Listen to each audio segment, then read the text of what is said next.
What's up, everybody, and welcome to. And this is really going to be a difficult review, if you ask me, but my TNA Impact Wrestling review, and I'm going to be talking about two things in this review. I will talk about the show, number one, but we all know what's been happening the past week. We all know what's going on with TNA right now, or Impact, but yeah, just TNA, of course. I got a lot to say about it, but I'm gonna get through the matches, and I am gonna speak about a lot of things at the end because we know the biggest thing in the room right now. It's gonna be somewhat bittersweet of this review, but let's talk about it. The show as we kicked it off with the last woman standing match with Jade and Rosemary, which was a really good match. The Monsters Ball one was a little bit more better and hardcore, but the last woman standing match was really good, great, especially with Rosemary hitting three red weddings, or pretty much an F5 from in the ring, the outside of the ring, and the stage, and Jay doing a suicide dive, which was a really good match. I would say that with the right woman winning, which I know they had three matches now, but Jade hasn't won, but I'm gonna get into the reason into that too. But yeah, Rosemary, she did win the match, still champion. Rosemary is Raw. I will give it that. They do have the title on the right person for that, and I still like her. She's just Jay Red versus Blue, which is really cool. So yeah. Broken Man Hardy, the Hardys were pretty much at the Hardy compound. Benjamin, King Maxwell, um, hmm,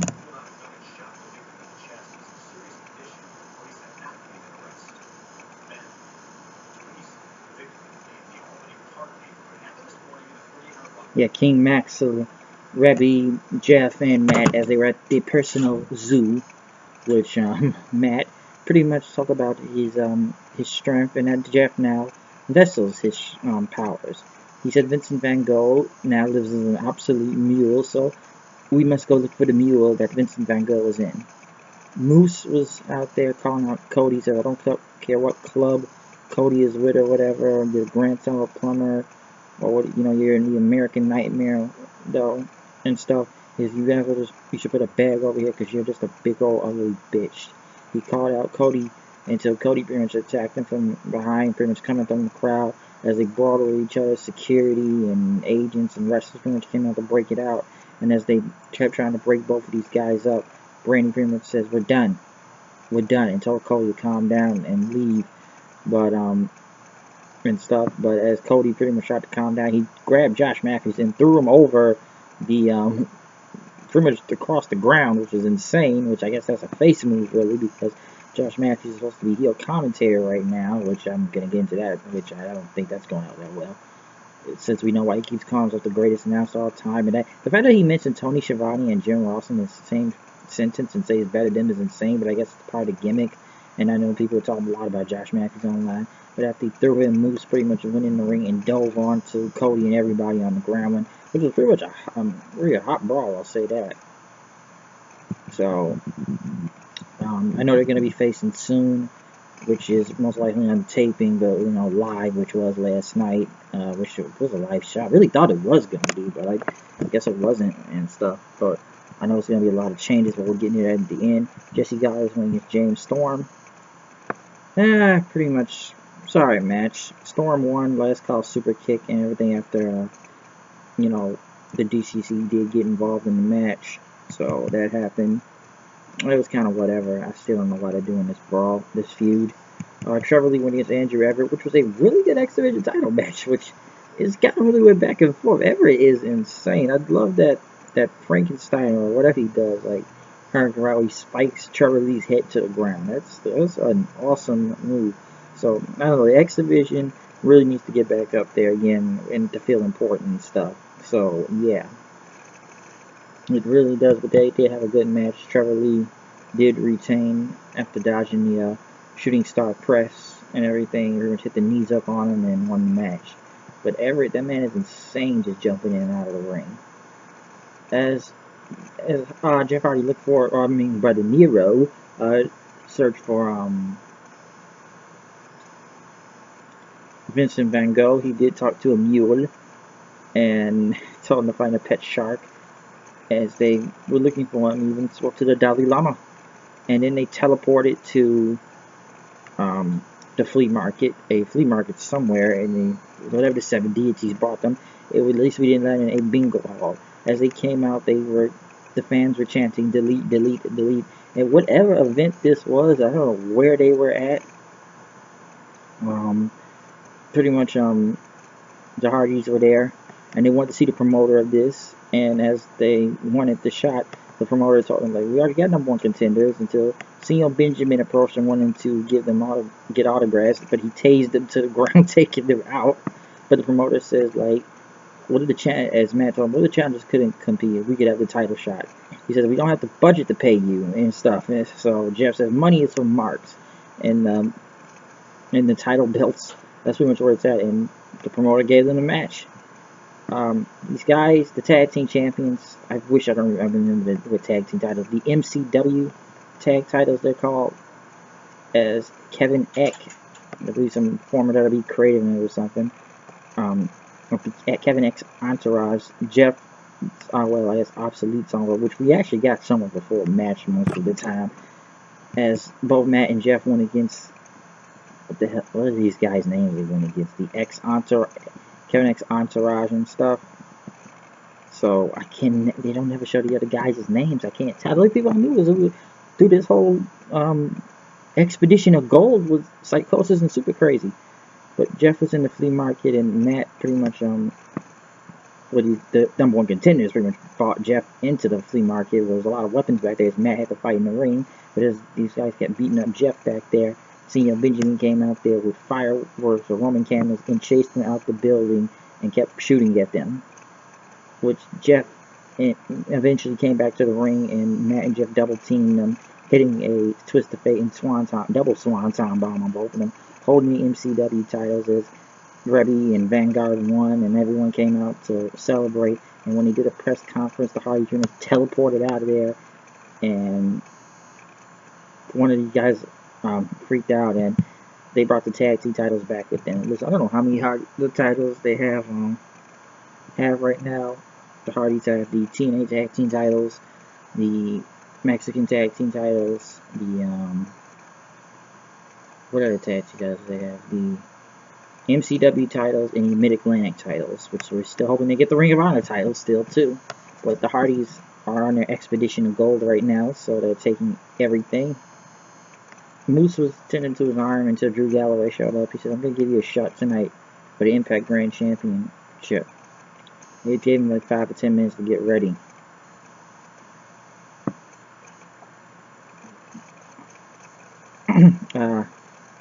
Well, Laura Van Ness was in a drunken mess with her wedding gown, pretty much crying at up last week at the wedding.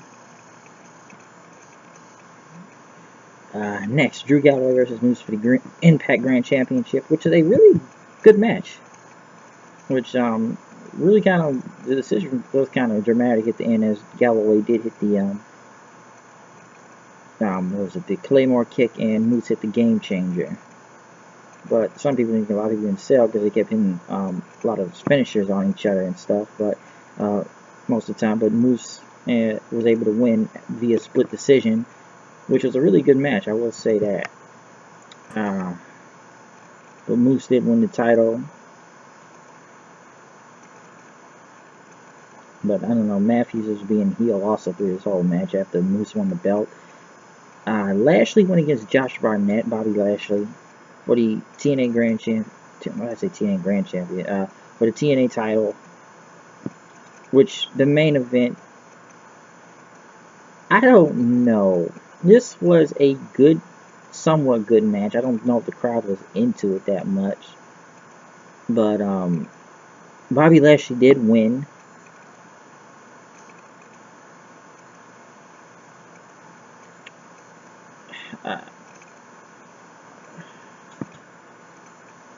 I don't know. He did win. This main event was weird. I had to watch it 2 times, to be honest. They rushed this, okay? I don't think they knew who Josh Barnett was, but I don't think they had enough time to care because it was rushed. So, I don't know. I heard there was a lot of things that went down, but this is the best finish they could come up with. So I don't know. Now, let's get on to the bigger news real quick, which we know there's a lot of things going on in TNA right now, which contracts, let's do this first. Like, yes, we did lose the Hardys, Drew Galloway, Mike Bennett, Maria, and Jade, which I know a lot of people are disappointed. I'm disappointed too. I still got my Willow shirt right here. But I don't know. It's these deals went so weird with these contracts. But I'm not putting any blame on the Hardys or anything for this either. But I know Matt did want creative control. And it's like they offered them a lot of money. But I think it's because they came to them too late. And I know Rebby is very pissed on the internet. And I don't even think they let them brought the title, so they technically still holding the titles right now. So I don't know what that means either. And it's really crazy what happened with this, because like honestly, I was hoping they were gonna resign, but I think I don't know what Anthem is doing with this, not giving them creative control, and maybe it was because of travel schedule. I'm not sure about travel schedules and now working indies and stuff that the Hardys do. I know that Matt makes a lot of money right there because of the whole broken thing. But you know, I don't know what went down in those contract those negotiations, and I guess they just weren't having it, and they left, and you know it's unfortunate, and you know I don't want them to go back to WWE because I really don't want the broken thing to go to WWE because if Vince McMahon gets control of that, especially on Raw, and you got writers, and you know Matt Hardy wants to control his own stuff, they'll screw that up, and maybe SmackDown that could be a whole different story with that since it's SmackDown, but I don't want. I know everybody's saying, "Oh yes, let's bring broken gimmick to WWE," and yeah, we know we want the Hardys to collect the titles, like I don't know the NXT ones and the WWE title, with whichever one, the red or blue ones, um, but it's I just don't know really what's gonna happen since they're I guess technically gone. And like I said, it felt very bittersweet to watch this episode of TNA because like I feel like this is really gonna be the last time we go see Expedition Gold on here, and I was enjoying it, and I've enjoyed the Hardys for a lot since last year. I know some people hated the gimmick first. I was on it since they did the whole thing for Slammiversary contract signing when Matt was started doing. I didn't get it first until they showed that thing of them going to Matt's house and Jeff signed the contract and he said Brother Nero, and it was hilarious. And now we know now the broken gimmick has gotten very, very big. But I just think it was the whole creative direction, and I know there's a lot of things going on creative right now with TNA. We know Jeff Jarrett is back, Dutch Mantel, which has a mind for the business. I have no problem with that. Jeff Jarrett, unless Jeff Jarrett's willing to change his ways, then maybe Bruce Pritchard, Scott D'Amore. I'm still hoping they hire Billy Corgan back. I really do. But I don't know. Rebby was pissed, and Matt's playing riddles online, which everyone pretty much is now Media League would have just won both of the Hardys just go back to WWE. Like, I know you wanted to go back to WWE. Like, that's when people wanted the Dudleys to go back to WWE. And they saw what happened with the Dudleys and stuff. And yeah, I get they got to put over young talent. I understand that. But the Dudleys got to a point where they just became nothing but jobbers. They just jobbed out to everybody. Like, they were just losing matches. Just, even I was just wondering, like, what? Why are they losing again? Like, they came with a lot of steam when they first came back. And then they only lasted for like a year. And then they left. And that was it. So it's like their steam ran down quickly, the Dudleys. And, you know, I don't want the Hardys to do that because we don't want Meek Mahan to take control of that. And, you know, Galloway, that's another loss, too, which I thought he was doing good. Maybe he was miscast as a heel, as some people say, but I guess I understand why you have to drop the title to Moose now.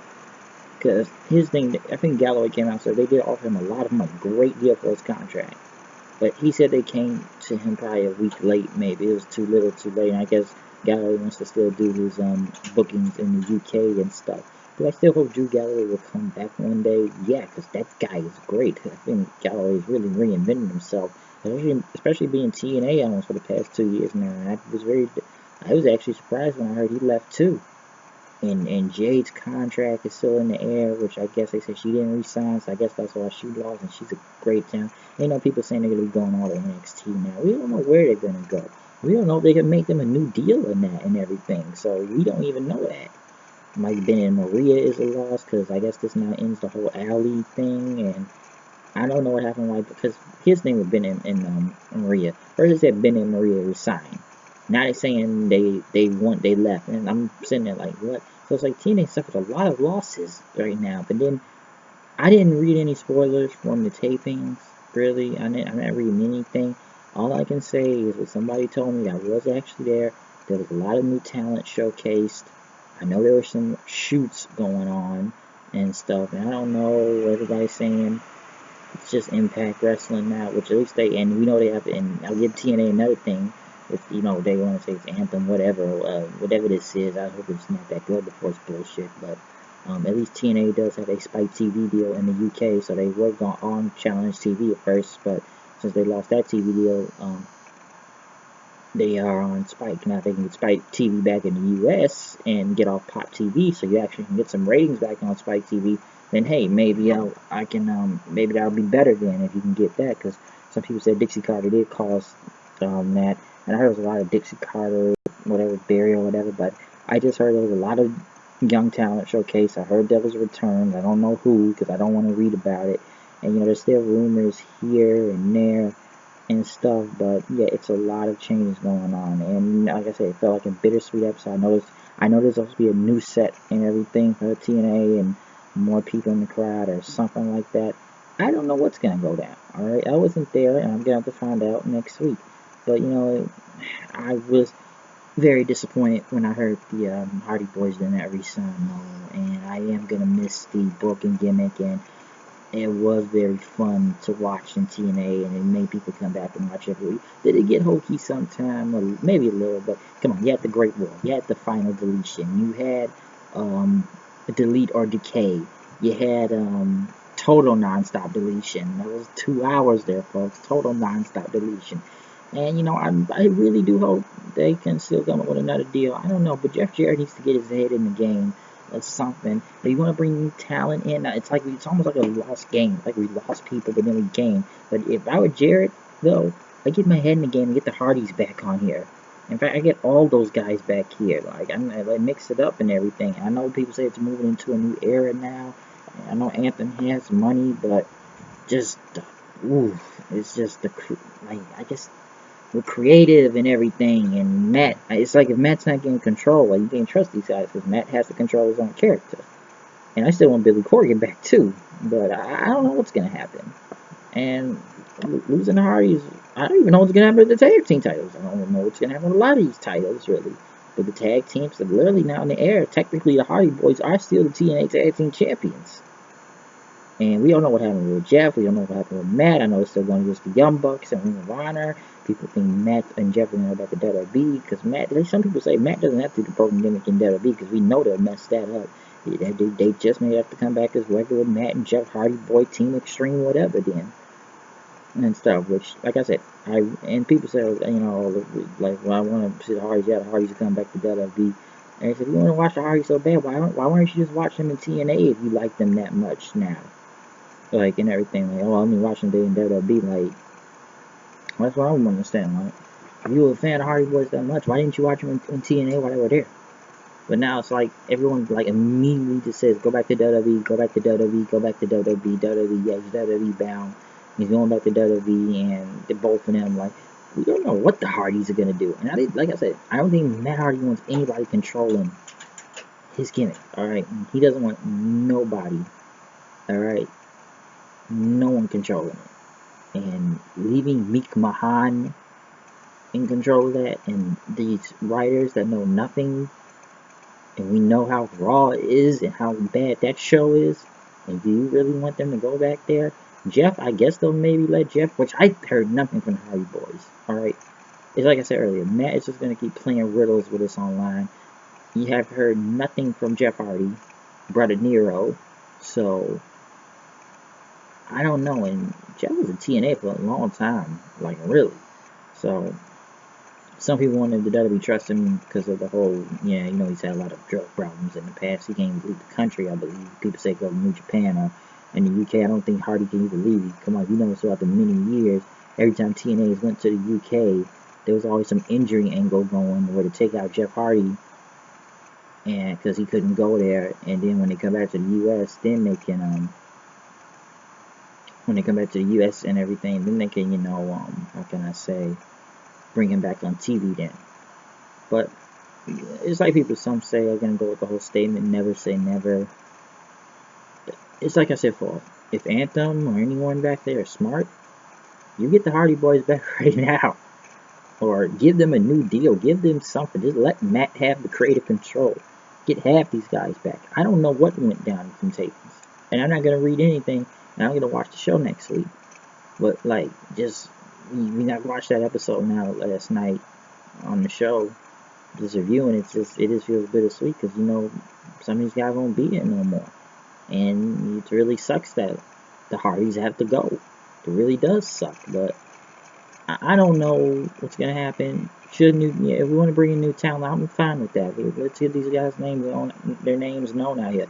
Maybe they got the potential. I don't know who returned also, but I heard it's a lot of things going down with everyone's come crawling back because let's be honest here. We know Dixie Carter wasn't that great of a person running his company either because she almost killed it and everything. I just wish she would have gave it to Billy Corgan, but Dixie Carter did screw herself multiple times into losing people like Styles and Joe and Rude and Eric Young and like the originals, Sting, a lot of guys. And people just really want to see the Hardys every week on TV. But then again, like people say, that the Hardys want to draw ratings and stuff. Well, number one, we're on Pop TV. Everyone ain't got Pop TV. Like everybody didn't have Destination America. So if he was on Spike TV, the ratings would have went to at least near 1 or something. Come on, everybody ain't got Pop TV. I'm lucky to even have Pop TV to watch this stuff. I didn't have Destination America, and I had that. I was watching most of these shows through the internet. So whatever rating they got, that's how they got it. But like I said, you get it. You gotta watch the show. You gotta watch it through the internet because everybody ain't got them channels. So like I said, I don't know what's gonna happen. I don't know what's gonna go down. But all I can say is, man, we're just gonna have to wait and see. We're just gonna have to wait and see what happens with TNA. I don't know what's gonna go down. I just heard a lot of changes. That's all I know. Returns, new stars. Like I said, hopefully maybe something can work out in the future. I really do want to see the Hardys back on Impact to do more of their crazy stuff. I really am still enjoying the Expedition to Go because it's just like I still want to keep going because I'm having fun watching it, and it's just fun. It's just fun. I really had a great time watching Total's non-stop deletion also. So I don't know what's gonna happen, but hopefully something better comes out and everything. If not, then the Hardys will be on the Indies. I don't know if they're gonna go back to WWE in that, which I know people are desperately, a lot of desperately want. But like I said before, if you like the Hardys that badly before, why didn't you just watch them on Impact? If y'all like the gimmick that much. And I'm just saying that just because people may criticize me for even saying that part, but got a point when I make that though. But we'll see what happens. I don't know what's gonna go down. I wasn't there, so we'll have to find out and see. But that's my review, and I really want to get my thoughts through the whole contracts and management and new set, new this, Spike TV. So it's a lot going down. So it's very confusing for what's happening. And I don't know. Well, you made Jack Swagger. People keep saying Jack Swagger may come in. I don't know. He just got. Well, I heard he was released, but now they say WC's still under contract now. So we'll see what happens there. There's not rumors about Jim Ross being there, but I don't know. But we'll see. But I'm out here. See you guys later. Peace.